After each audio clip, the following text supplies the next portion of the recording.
আসতে পারি?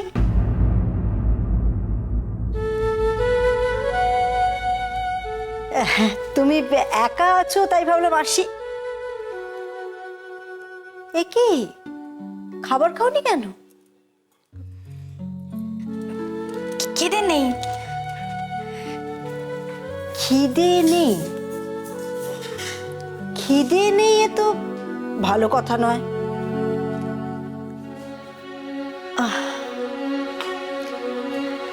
সব ঠিক আছে তো? হ্যাঁ মা, সব সব ঠিক আছে। যদি সবই ঠিক থাকে তাহলে তো তুমি এত অস্থির হতে না।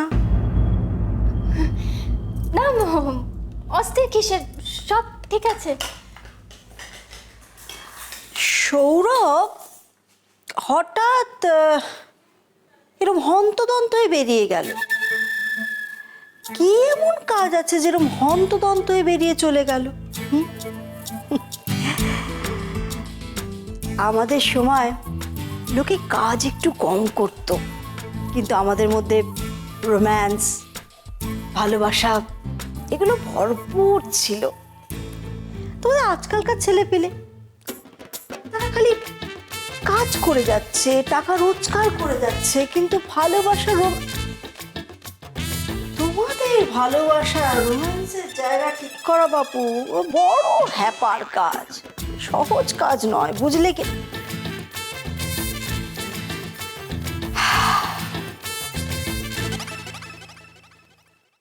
আলো,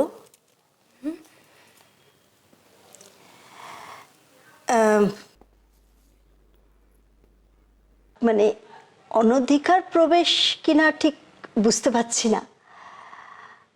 বাড়াবাড়ি কিছু হয়নি তো? না মা, বাড়াবাড়ি কিসের, সব ঠিক আছে।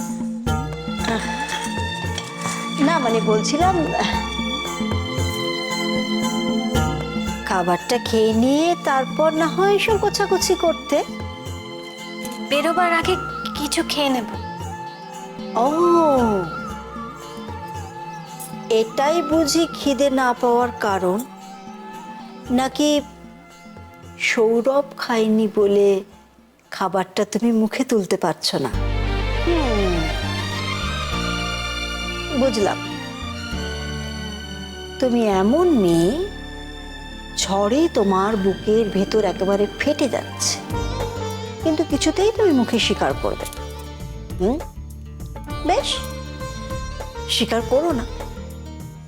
কিন্তু কি জানো তো, এসব ব্যাপার তুমি যতই চেপে রাখবে, কোনো না কোনো ভাবে কারোর না কারোর কাছে সেটা প্রকাশ পেয়েই যাবে। ভালোবাসার ব্যাপার তো, ও চেপে রাখা যায় না।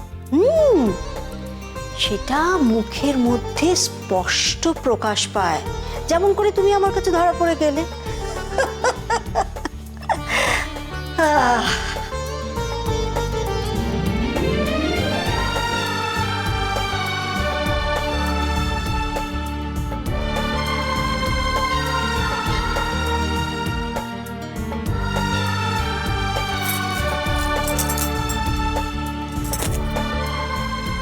নিজের জিনিসগুলো একটু গুছিয়ে রাখতে পারেন না, অথচ আমাকে বলে গেলেন যে খানিকক্ষণ বাদে এসে রওনা দেব। এখন যদি আমি আবার এসব গোছাতে থাকি তখন লোকে বলবে আমি নাকি।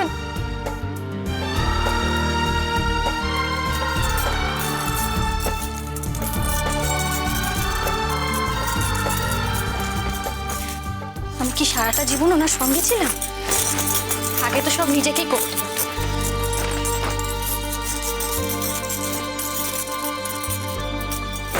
করে বেরিয়ে গেলেন, নিজে তো খুব মজা করছেন বাইরে, সব কাজ এমন ভাবে ফেলে দিয়েছেন যেন আমি ওনার।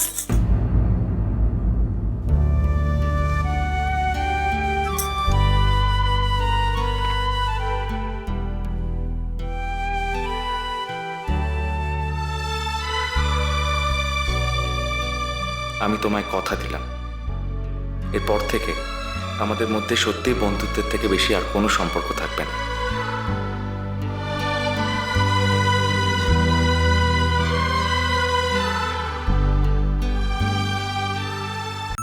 ইচ্ছে এখনো খেলে যাচ্ছে রে মেয়েটা, নে শিগগির একটুখানি জল খেয়ে নে তো। এই চে তাড়াতাড়ি কর, আজকে কিন্তু আমার অনেক কাজ আছে। তোকে স্কুলে ছেড়ে আমায় এক জায়গায় যেতে হবে। বড় বৌদি আর তুমি এটা ধরো তো, তাড়াতাড়ি করো প্লিজ। এগুলো না ব্যাস। ইচ্ছেকে আমি স্কুলে নিয়ে যাবো। কিরে ইচ্ছে, যাবি তো স্কুলে আমার সাথে? কাল সারা রাত তো আমাকে জড়ি ধরে শুয়েছিলিস। ও সেটা তুমি ছিলে? আমি তো ভেবেছিলাম যে বাবাই এসে আমার পাশে শুয়েছে। আমার না খুব বাবার কথা মনে পড়ছিল। আহ, হুম, হুম। আমি তো তোর বড় বাবাই, তোর বাবাই এর দাদা, তাই না? বড়মা দেখো জ্যাঠাই কি বলছে, বড় বাবাই। তুমি তো আমার জ্যাঠাই। হুম। থাক না বর্দা, আমি ওকে ছেড়ে দিচ্ছি, তুই পারবি না। চল ইচ্ছে চল। এই দাঁড়া, কেন পারবো না? কেন পারবি না? হ্যাঁ, সেটা আলাদা কথা। দিয়ে ইচ্ছে আমার সঙ্গে খুব বেশি কথাবার্তা বলে না, এতদিন বলেনি, কিন্তু ইচ্ছের সঙ্গে তো তোর খুব ভাব আছে। ও কি তোকে কোনোদিন জড়ি ধরে শুয়েছে? সেটা কথা নয়, আসলে তুই তো কোনোদিন ও স্কুলে যাসনি, তাই। তো কি হয়েছে? জানি তো কি হয়েছে, চিনে নেবো। ইচ্ছে আজকে আমার সাথে স্কুলে যাবে, ব্যাস। শোনো, জেদ করো না, আমি যেটা বলছি সেটা শোনো। বীজ ঠাকুরপো তুমি আর দেরি করো না, তাড়াতাড়ি ইচ্ছে দেবী, তোমার এই মাস্টারনি ভাবতে পারি অন্য কাউকে দেখিও, আমাকে দেখাতে এসো না। আমি তোমার কোনো বারণ শুনবো না, ব্যাস। দে ব্যাগটা, দে ব্যাগটা, দে। দাঁড়া। আর যদি কোনো গন্ডগোল হয় তখন তোমার কথা কিছু বলা যায় নাকি? হয়তো 2-4 দিন বাড়ির বাইরেই কাটিয়ে এলে, তখন জবাবদিহি তো আমাদেরই করতে হবে। আরে কিসের জবাব দিয়ে করতে তোমাকে? আর কিসের গন্ডগোলটি বা হবে? তোমার কি মনে হয় আমার কোনো দায়িত্ব নেই?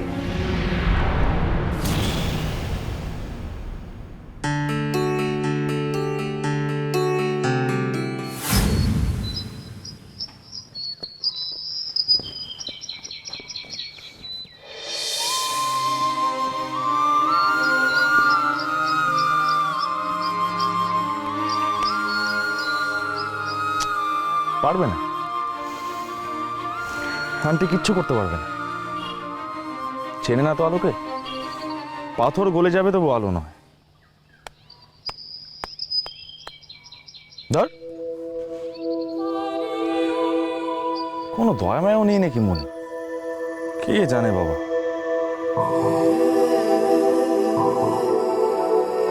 এত ভালোবাসি তবু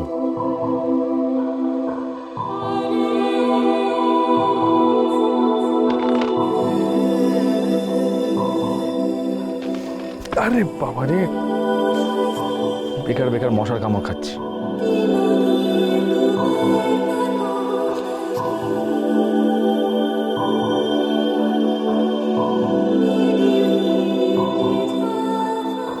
কপাল খারাপ না থাকলে কেউ হানিমুনে সেরকম স্ট্রাগল করে না।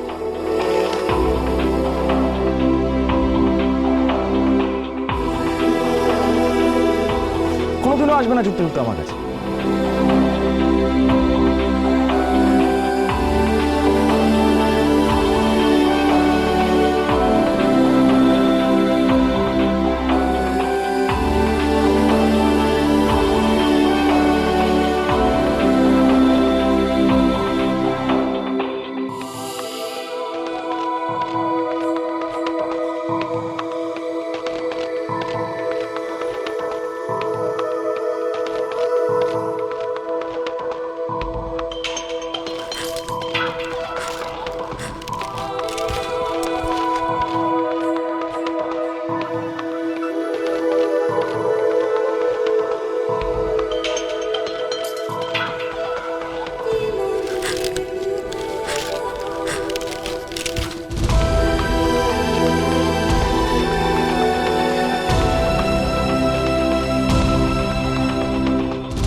লাগলো চোখে।